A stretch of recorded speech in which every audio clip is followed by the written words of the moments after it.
Hi guys, welcome to VR one. అయ్యో అందరూ బాగున్నాను అనుకుంటున్నా. మీకు ఇప్పటికీ అర్థమై ఉంటుంది నేను ఇంత సంతోషంగా ఉన్నంటే రీజన్ అందరూ ఫైనల్ మ్యాచ్ గెలిచి ఉంటారు. ట్రోఫీ ఇండియా గెలిచింది, ఛాంపియన్షిప్ ట్రోఫీ 2025 గాను. ఆఫ్టర్ వెరీ లాంగ్ 12 years తర్వాత ఒక ఓడిఐ కప్ వచ్చింది మనకు, అది ఛాంపియన్షిప్ ట్రోఫీ రూపంలో.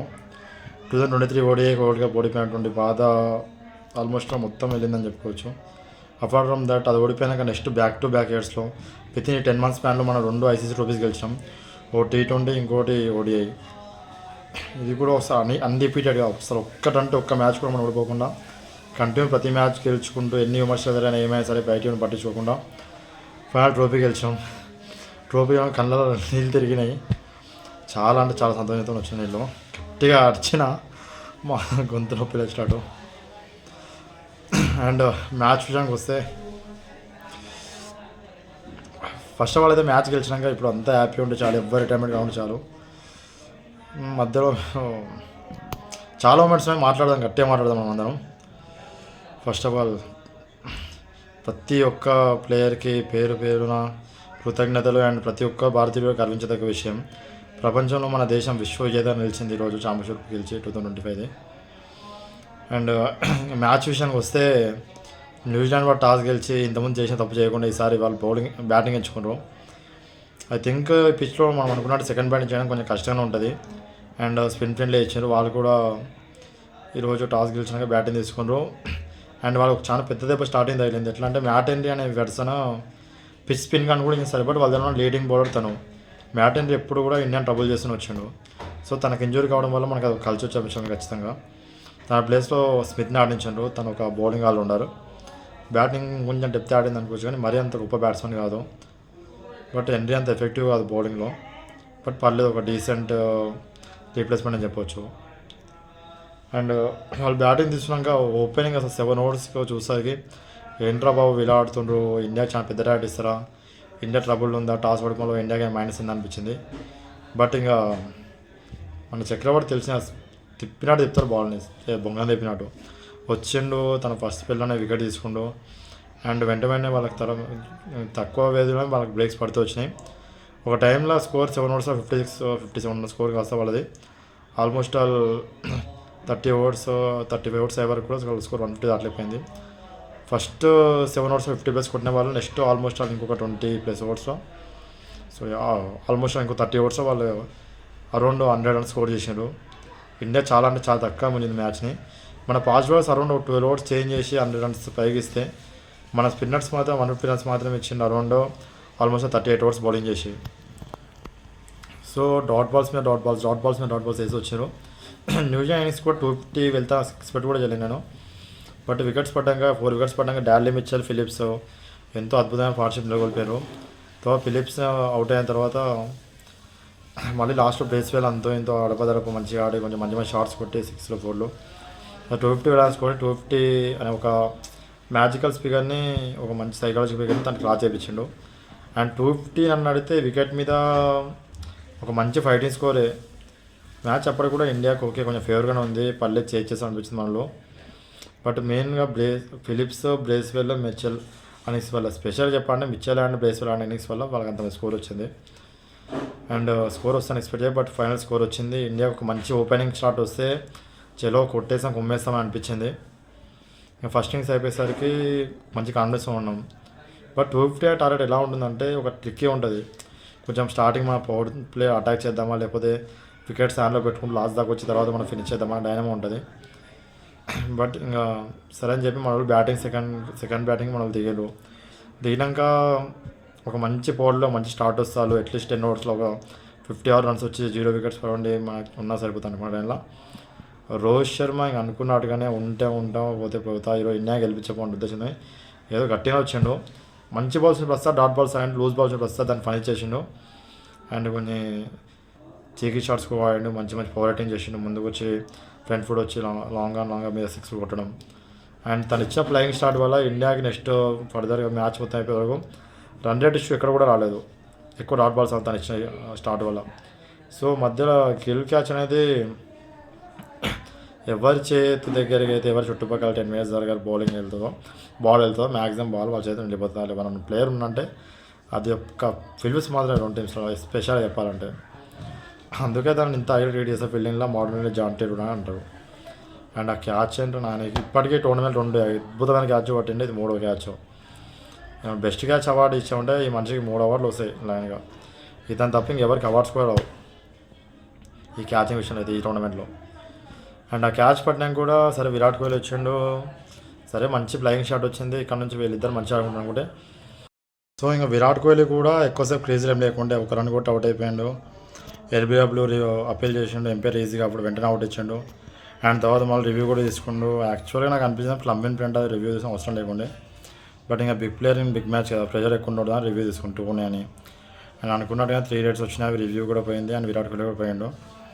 అండ్ తర్వాత శ్రేయస్ అయ్యర్ ఉండగా రోహిత్ శర్మ మంచిగా ఆడుతూ అనుకుంటే కాసేపటి రోహిత్ శర్మ కూడా అంత మంచి స్టార్ట్ వచ్చిన తర్వాత century well deserve century miss చేసుకుంటూ. తన సెంచరీలో ఎందుకంత వెల్ డిజర్వ్డ్ అన్న అంటే తన కోసం మాత్రమే కదా, టీం అనేది ఒకవేళ తను ఉంటే ఇంత కొంచెం ప్రెజర్ కూడా లేకుండా ఇంకా ఈజీగా గెలిచేది మ్యాచ్. తను ఉంటే చాలా దూరం వెళ్ళి తీసుకెళ్తారు మ్యాచ్ని ఆపోజిషన్ నుంచి. అండ్ ఇంకా రోహిత్ వికెట్ పడ్డాక అనిపించింది ఇండియా ప్యానిక్ బటన్ ప్రెస్ చేసిందా అండ్ మ్యాచ్ ఇక్కడ నుంచి మలుపు తిరుగుతుందా, ఇండియా లూజ్ అవుతుంది మళ్ళీ ఇంకో కప్ అని చెప్పేసి. అండ్ అసలే న్యూజిలాండ్ వాళ్ళు మంట ఎక్కి ఆడతారని తెలిసిన విషయమే కదా. అండ్ తర్వాత శ్రేయస్ అయ్యర్ అండ్ అక్షర్ పటేల్ మధ్య ఒక బ్యూటిఫుల్ పార్ట్నర్షిప్ నడిచింది. చాలా అంటే చాలా స్లో పేస్తో వచ్చింది, బట్ అక్కడ మనకు రిక్వైర్ అంటే అంత తెలియలేదు కాబట్టి స్లో పేస్ వచ్చిన నో ప్రాబ్లం. వికెట్స్ ఏంటంటే మనకు మెయిన్గా వికెట్స్ ఇన్ కేస్ హ్యాండ్లో ఉండి లాస్ట్లో ఒక 10 ఓవర్స్లో 70-75 రన్స్ కొట్టేవన్నా కూడా వాళ్ళు కొట్టేసి ఆ సత్తా మన దగ్గర ఉంది. అండ్ మంచిగా ఆడుతున్న టైంలో మంచి ఒక స్టార్ట్ చేసిన తర్వాత 48 రన్స్ కొట్టిన తర్వాత శ్రేయస్ అయ్యర్ అవుట్ అయిపోయాడు. తర్వాత అక్షర్ పటేల్ అంటే జత కలిసిన కేఎల్ రాహుల్. కేఎల్లో ఆడిన ఫస్ట్ బాల్ని చూసిన నేను ఈరోజు అసలు ప్రెషర్ ఫియర్ అంటే ఏందన్నట్టు అనిపించింది నాకు.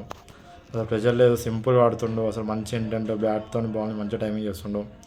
అండ్ తన ఫేస్ చూడండి అర్థం అయిపోయింది అనుకుంటే ఫస్ట్ బాల్ సెకండ్ బాల్ నుంచి కేఎల్లో మ్యాచ్ చివరి దాకా ఉంటా అనిపించింది. అండ్ మ్యాచ్ వెళ్ళిపోతాడు అనిపించింది, నాకు వెళ్ళిపోతాడు అనిపించింది. దానికి కేఎల్ రాహుల్కి ఒక పేరుంది, తను ఉంటే ట్రోఫీస్ గెలవరు ఇండియన్ టీంలో, తనున్న ఏస్ ట్రోఫీ కూడా ఇండియా గెలవలేదు.